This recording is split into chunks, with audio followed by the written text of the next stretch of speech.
श्री शिवाय नमस्तुभ्यम दोस्तों। 12 अगस्त 2025 भाद्रपद मंगलवार तृतीय तिथि के दिन एक हल्दी दीपक से कर लेना यह एक उपाय होगी। हर मनोकामना पूरी मिलेगी। सभी दोषों से मुक्ति, इतना धन आएगा कि संभाले नहीं संभलेगा। भगवान हनुमान जी के आशीर्वाद से पूरे साल धन बरसता रहेगा। दोस्तों, जैसा कि आप सभी लोग जानते हैं कि 12 अगस्त को भाद्रपद मंगलवार तृतीय तिथि पड़ रहा है। इसीलिए यह दिन बहुत ही खास है, क्योंकि देखिए दोस्तों, गुरु जी ने कहा है कि जब भी भाद्रपद मंगलवार तृतीय तिथि पड़े तो आपको सिर्फ और सिर्फ एक हल्दी दीपक वाला उपाय करना चाहिए।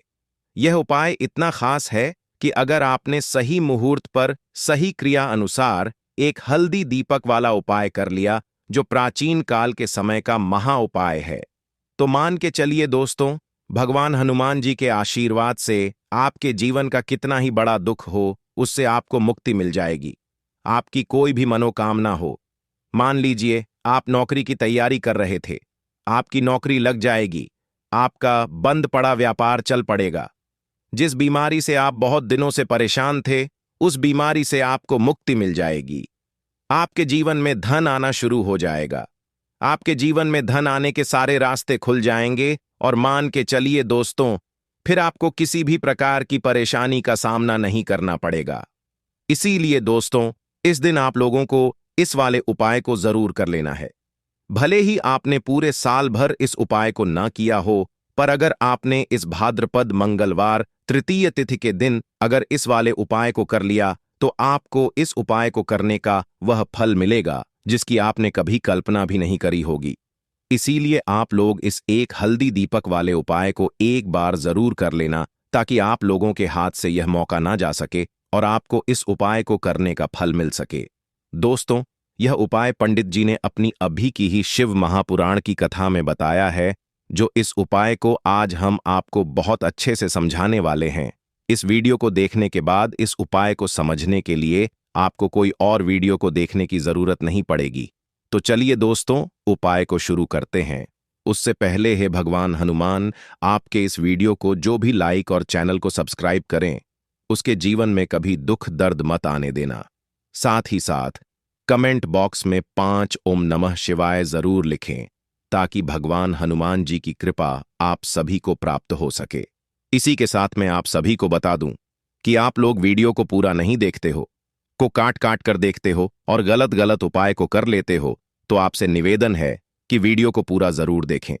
देखिए दोस्तों, यह भाद्रपद मंगलवार तृतीय तिथि का दिन यह इतना खास होता है, इतना महत्वपूर्ण होता है।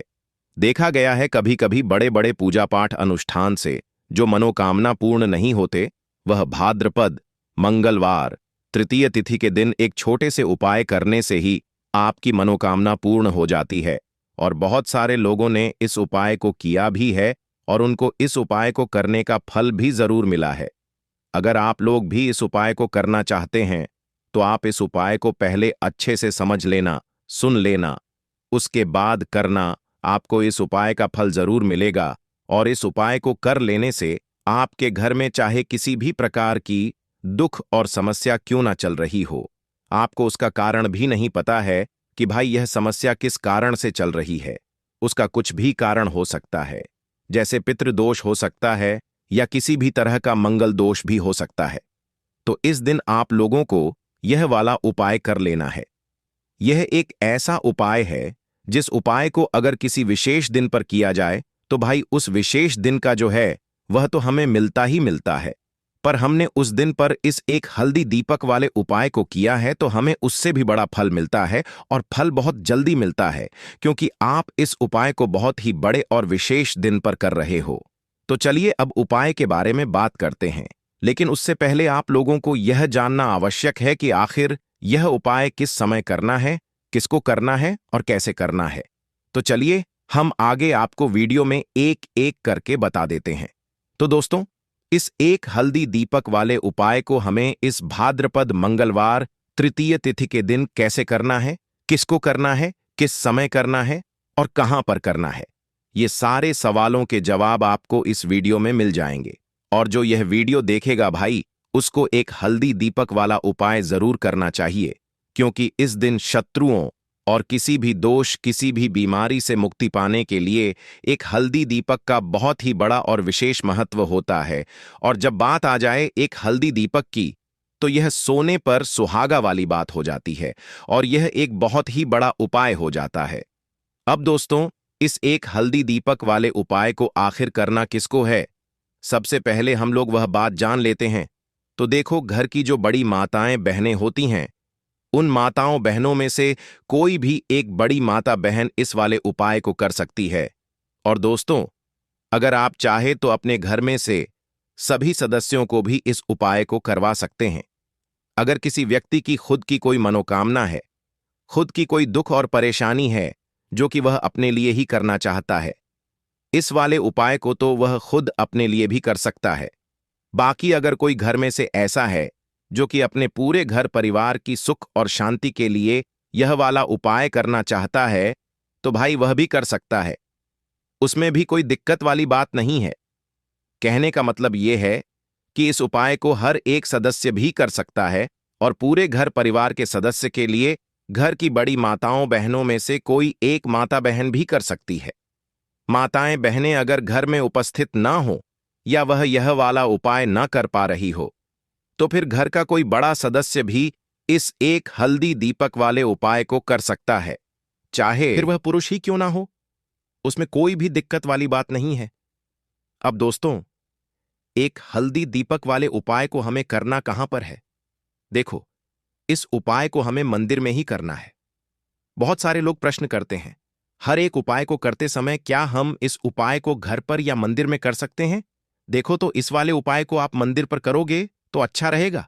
घर में नहीं करना है इस वाले उपाय को।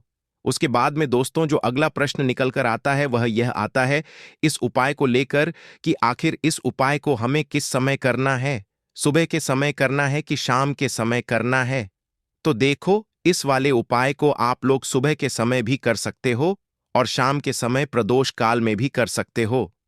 अब अगर आप पूछो कि भाई साहब, सबसे उत्तम समय कौन सा रहेगा इस एक हल्दी दीपक वाले उपाय को करने का, तो हम आपसे बस यही कहेंगे कि इस उपाय को आप शाम के समय करेंगे तो ज्यादा बेहतर होगा, क्योंकि भाद्रपद मंगलवार तृतीय तिथि का दिन है और इस दिन प्रदोष काल के बहुत महत्व होता है। बाकी अगर सुबह के समय भी करेंगे तो भी अच्छा होगा, उसमें कोई भी दिक्कत वाली बात नहीं है। तो अब दोस्तों, जो अगली सबसे बड़ी और महत्वपूर्ण बात आती है वह यह आती है कि सुबह अगर हम उपाय को करेंगे तो हमें कितने बजे से लेकर कितने बजे तक के बीच में करना है, और शाम के समय प्रदोष काल में करेंगे तो हमें कितने बजे से लेकर कितने बजे के बीच में करना है। तो देखो, सुबह जितनी जल्दी हो सके आप उपाय को करने की कोशिश करना। बाकी अगर किसी कारणवश लेट भी हो जाओ, थोड़ी देर भी हो जाए तो देखो, सुबह जितनी जल्दी हो सके आप उपाय को करने की कोशिश करना। बाकी अगर किसी कारणवश लेट भी हो जाओ, थोड़ी देर भी हो जाए, तो 10 या 11 बजे तक भी आप उपाय कर लेना, पर 12 बजे से ज्यादा देरी ना हो। ठीक है, इस बात का ध्यान रखना। उसके बाद में दोस्तों, अगर शाम के समय प्रदोष काल की बात करें, प्रदोष काल का जो समय होता है वह शाम के 6 बजे से शुरू हो जाता है। मतलब शाम के 6 बजे से लेकर 7 बजे के बीच का जो समय होता है, यह समय प्रदोष काल का समय होता है। इस उपाय को 7 बजे या 8 बजे के बीच में भी कर सकते हो। मतलब शाम के 6 बजे से रात 8 बजे के बीच में आप कभी भी इस वाले उपाय को कर सकते हो, उसमें कोई भी दिक्कत वाली बात नहीं है। परंतु 12 अगस्त भाद्रपद मंगलवार तृतीय तिथि के दिन कोशिश करना कि समय के अंतर्गत ही कर लो। किसी कारणवश ना कर पाओ तो थोड़ा देरी से भी कर सकते हो। तो चलिए, अब हम अपने सबसे पहले उपाय की बात कर लेते हैं। तो दीपक वाला उपाय करने के लिए आपको सबसे पहले जरूरत पड़ेगी एक दीपक। अब यह एक दीपक मंगलवार की रात अपने घर में इस जगह पर जला देना, बड़े से बड़ा शत्रु भी घुटने टेक देगा। दोस्तों, जैसा कि आप सभी जानते हैं, मार्गशीर्ष महीने की मंगलवार के दिन बहुत ही शुभ संयोग बन रहे हैं, और इस दिन अगर आप 11 लौंग और एक कपूर अपने घर में जलाते हैं तो शत्रुओं से हमेशा के लिए आपको छुटकारा मिल जाएगा। अब देखिए, किसी भी व्यक्ति के जीवन में जब शत्रु से परेशान करते हैं तो वह व्यक्ति अपने जीवन में दुखों से बहुत परेशान हो जाता है। शत्रु हमेशा कुछ न कुछ ऐसा करवाते हैं जिसके बाद नजर दोष लगती है और अच्छा खासा काम भी बिगड़ने लगता है। व्यापार में मदद आने लगता है, लोगों की तबीयत खराब होने लगती है। जरूरी नहीं है कि सामने वाला व्यक्ति जैसा दिखता है वैसा हो। देखिए, बहुत सारे लोग हैं जो बहुत अच्छे होते हैं, है ना? लेकिन कुछ लोग ऐसे होते हैं जो कब आपके शत्रु बन जाते हैं आपको खुद भी पता नहीं चलता है। एक तो वह शत्रु होते हैं जो सामने से सीधे सीधे हम पर वार करते हैं, है ना? एक शत्रु ऐसे भी होते हैं जो कि पीठ पीछे कुछ होते हैं और सामने से कुछ होते हैं, है ना? ना। तो ऐसे शत्रु होते हैं गुप्त शत्रु, और ऐसे शत्रुओं से हमेशा आपको बचकर रहने की जरूरत होती है। आप अपने शत्रुओं को शांत भी कर सकते हैं और इस उपाय को करने से आपको शत्रुओं से छुटकारा भी मिल जाएगा। लौंग जो होती है यह शिविर शक्ति का स्वरूप होती है, और आप सभी जानते हैं कि महादेव जिसके साथ हो न साक्षात काल भी आकर उसका कुछ बिगाड़ नहीं पाता है। अच्छा, मंगलवार का जो दिन होता है यह इतना उत्तम होता है कि आप इस दिन अपने पितरों को प्रसन्न कर सकते हैं, धन प्राप्ति के लिए उपाय कर सकते हैं और शत्रुओं से भी छुटकारा पा लेते हैं। जब 11 लौंग का उपाय और एक कपूर का उपाय अपने घर पर करते हैं तो बात कर लेते हैं सबसे पहले उपाय की, जो कि पितरों को प्रसन्न करने के लिए है। देखिए, पितृ जब किसी से नाराज हो जाते हैं ना, तो उस व्यक्ति के जीवन में बीमारियां, दुख, धन की समस्याएं लगातार बढ़ती हैं। तो कोशिश करें कि हमेशा अमावस के दिन आप अपने पितरों को प्रसन्न करने के लिए उपाय करें। अच्छा, पितृदोष अगर घर में जरा सा भी होता है ना, तो सबसे ज्यादा कष्ट जो आता है वह बच्चों के जीवन पर आता है। बच्चों का मन पढ़ाई में नहीं लगता है, उन्हें आसानी से जीवन में सफलता नहीं मिलती है।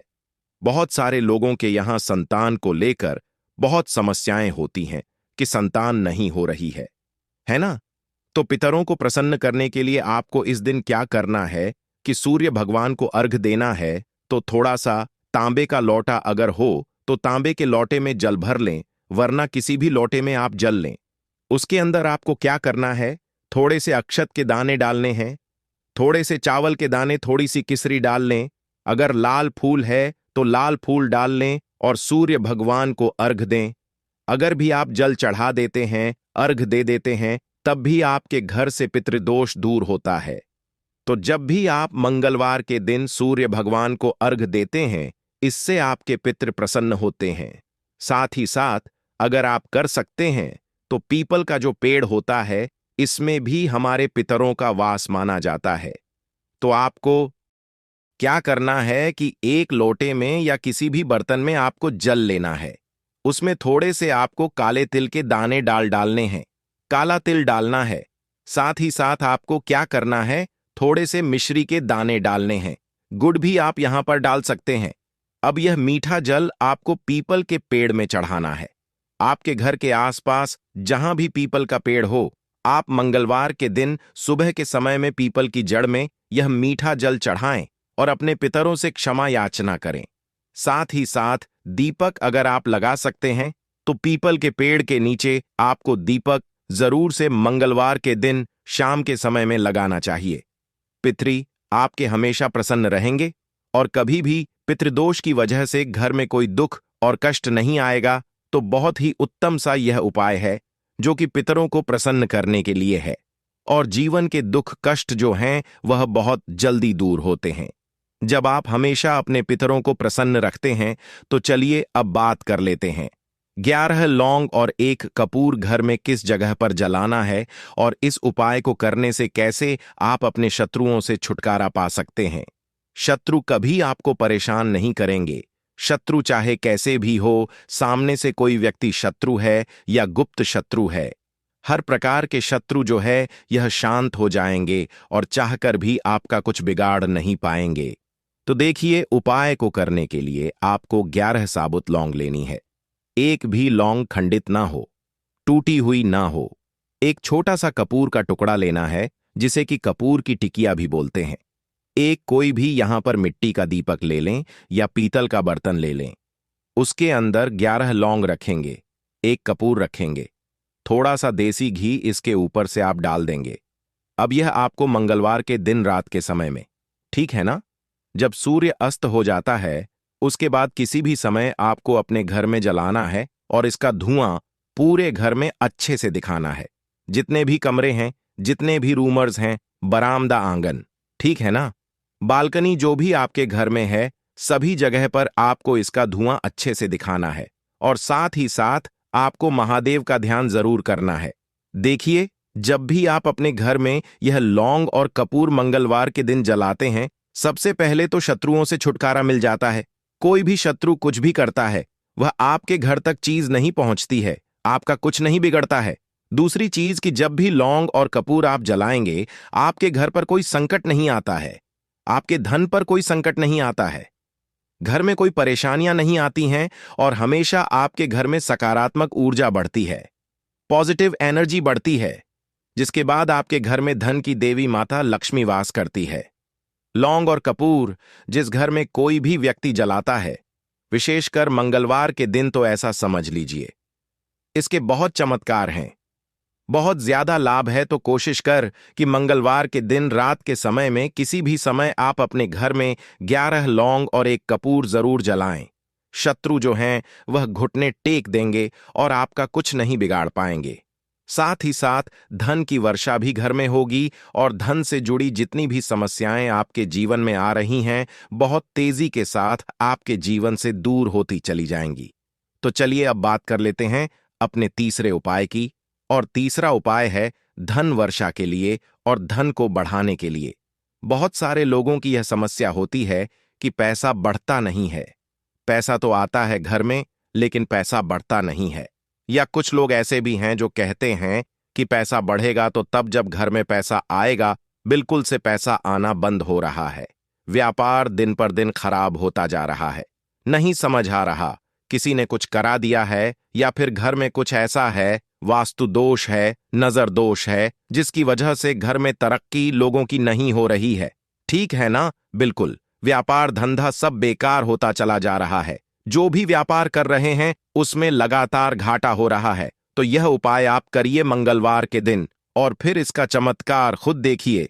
चाहे व्यापारी हैं, आप कोई बिजनेसमैन हैं, दुकान है, आपकी हर प्रकार के काम में लाभ ही लाभ मिलता है। जब इस उपाय को आप करते हैं, आपको क्या करना है? 2 फूल वाली लौंग लेनी है, 1 लाल फूल लेना है, गुलाब का फूल भी आप यहां पर ले सकते हैं। उसी गुलाब के फूल में यह 2 फूल वाली लौंग रख देनी है। एक देसी घी का दीपक आपको जलाना है, लंबी बाती का। अब यह दोनों चीजें लेकर अपने घर के मंदिर में आपको बैठ जाना है। शाम के समय में, मंगलवार के दिन शाम के समय में जब सूर्य अस्त हो जाता है, सूर्य छिप जाता है, अब आपको सबसे पहले देसी घी का दीपक जला देना है, माता लक्ष्मी के सामने और भगवान विष्णु जी के सामने। ठीक है ना? एक देसी घी का दीपक जला देंगे और जो लौंग और फूल आपने लिया है, यह अपने सीधे हाथ में आप रख लेंगे। अब आपको माता लक्ष्मी से अपने जीवन की समस्याओं को कहना है कि मेरा काम नहीं चलता है, मेरा व्यापार अच्छे से नहीं बढ़ता है, मेरा धन नहीं बढ़ रहा है, मेरे पैसे में बढ़ोतरी नहीं हो रही है, जो भी दुख है, जो भी पैसे को लेकर समस्याएं जीवन में है, सब कुछ आपको माता लक्ष्मी और श्री हरि विष्णु से कह देना है। ठीक है ना? इसके बाद आपको मंत्र बोलना है। 11 बार ओम नमो भगवते वासुदेवाय नमः, 11 बार यह मंत्र बोल देंगे और फिर वह फूल आपको माता लक्ष्मी को अर्पित कर देना है, उनके सामने चढ़ा देना है। चाहे मूर्ति है, आपके घर में माता लक्ष्मी की कोई भी तस्वीर है, प्रतिमा है, फिर आपको क्या करना है कि अपने घर के मुख्य दरवाजे पर भी 2 दीपक जरूर जलाने हैं, बाहर की तरफ मंगलवार के दिन। फिर देखिए आपके घर में कैसे पैसा आता है और धन बढ़ता चला जाता है। अब अगले दिन आप क्या करेंगे? जो फूल और लौंग आपने माता लक्ष्मी के सामने चढ़ाई थी, ठीक है ना, तो फूल तो आप किसी भी पेड़ पौधे के अंदर डाल देंगे। जो 2 लौंग आपने चढ़ाई हैं, उसे आप हमेशा अपने पास रखेंगे, अपने पर्स में रखेंगे। पर्स में पैसे रखते हैं या किसी भी चीज में आप अपने पास पैसे रखते हैं, बस वहीं पर आपको अपनी जेब में अगर रखते हैं तो जेब में रखेंगे, ठीक है ना? लेकिन यह 2 लौंग किसी भी कपड़े के अंदर रख के, किसी भी चीज के अंदर रखकर आपको अपने पास हमेशा रखनी है। कोई भी नजर दोस्त परेशान नहीं करेगी, पैसा हमेशा घर में आएगा और हमेशा आपके जीवन में सुख समृद्धि बढ़ती चली जाएगी। तो मंगलवार के दिन इन अचूक उपायों को जरूर करें और इनका लाभ जरूर उठाएं। तो अब बात कर लेते हैं अपने अगले और महत्वपूर्ण उपाय की। तो दोस्तों, इस उपाय को करने के लिए सुबह होने से पहले उठ जाना है। घड़ी मत देखना। जब नींद अपने आप टूट जाए वही समय ठीक होता है। सबसे पहले जमीन पर पैर रखने से पहले मन में बोलना है, आज जो करूंगा वह सिर्फ अपने भाग्य को ठीक करने के लिए करूंगा। फिर बिना किसी से बात किए सीधा रसोई में जाना है। कोई दरवाजा जोर से मत बंद करना, सब कुछ धीरे से करना है। वहां हल्दी का डिब्बा ढूंढना है। जो सबसे कम इस्तेमाल होता है वही असली होता है। उसमें से बस एक चुटकी निकालनी है, ना ज्यादा ना कम। जितनी उंगलियों में आए उतनी, उससे ज्यादा नहीं। अब एक कटोरी चाहिए। तांबे की हो तो सबसे अच्छा, पीतल चलेगा, नहीं तो मिट्टी का छोटा सा प्याला भी चलेगा, लेकिन प्लास्टिक नहीं चलेगा। अब उस हल्दी को उस कटोरी में रखना है, बिना किसी मंत्र, बिना किसी सोच के।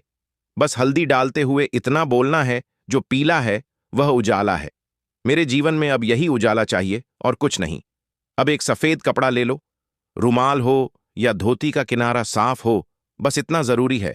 अब चुपचाप घर से बाहर निकल जाना है। किसी से पूछना नहीं, बताना नहीं। सीधे उस जगह जाना है जहां घास उगती हो।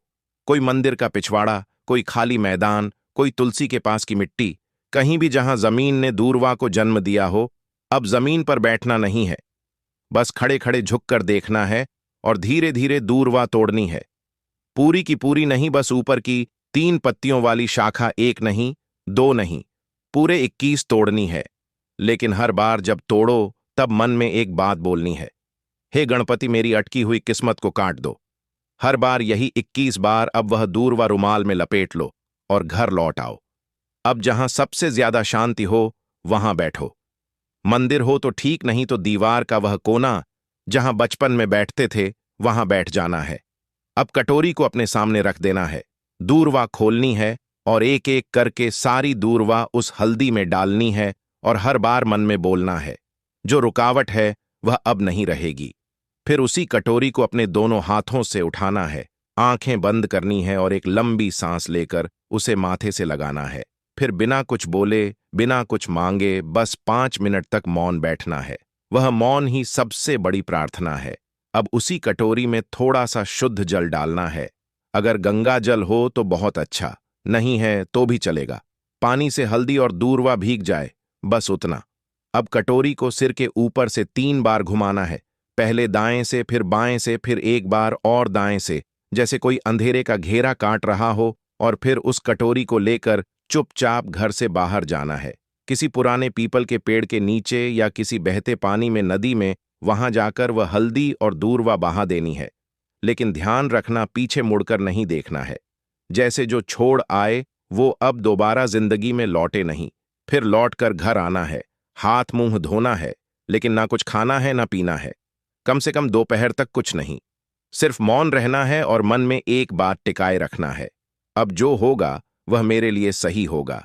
यही उपाय है, यही टोटका है और यही भरोसा है। इसे किसी को बताना नहीं है, किसी से चर्चा नहीं करनी है। और किसी दिन अचानक जब कोई बंद दरवाजा अपने आप खुल जाए तो समझ लेना हल्दी और दूरवा ने अपना काम कर दिया है। अब जब उपाय पूरा हो गया, जब तुमने चुपचाप हल्दी उठाई, दूरवा तोड़ी, मंत्र नहीं बोला, लेकिन प्रार्थना की, तो समझो कि अब काम उस स्तर पर शुरू हुआ है जहां शब्द नहीं पहुंचते, जहां इंसान की समझ रुक जाती है और जहां से किस्मत की चाल चलती है। मगर दिक्कत यह है कि आजकल इंसान इतना शोर सुनता है कि जब जीवन में कोई बदलाव चुपचाप आता है तो वह उसे पहचान ही नहीं पाता। इसलिए जरूरी है यह जानना कि उस उपाय ने असर करना शुरू किया है या नहीं, और अगर हां तो कैसे। सबसे पहला संकेत, मन की हल्कापन। कोई बड़ी बात नहीं होती, बस एक सुबह उठते हो और बिना वजह मन हल्का महसूस करता है। ना कोई बड़ी खुशखबरी मिली होती है, ना कोई पैसा वापस आया होता है, लेकिन भीतर से लगता है कि जैसे कुछ हट गया है। कोई बोझ, कोई डर, कोई घबराहट जो महीनों से थी, आज नहीं। यही पहला संकेत है कि उस हल्दी ने अपना रंग फैलाना शुरू कर दिया है और दूरवा ने जो बांधा था उसे काटना शुरू कर दिया है। दूसरा संकेत, वह लोग जो आपको नीचा दिखाते थे अचानक चुप हो जाते हैं। वह जो रोज ताना मारते थे, वह जो आपको नजरअंदाज करते थे, वह जो आपके रास्ते में दीवार बनते थे, अचानक जैसे किसी अदृश्य ताकत ने उनकी जुबान बांध दी हो। वह सामने होते हुए भी आपसे कुछ नहीं कह पाते, और जब आप जाते हो तो उनके चेहरे पर एक झिझक होती है, जैसे वह जानते हो कि अब आप वहीं नहीं रहे। यह दूरवा का काम है जो रुकावटें बिना आवाज के काट देती है। तीसरा संकेत, रुका हुआ पैसा, अटका हुआ काम अचानक बिना कोशिश के हल हो जाता है। जैसे किसी ने फाइल को धके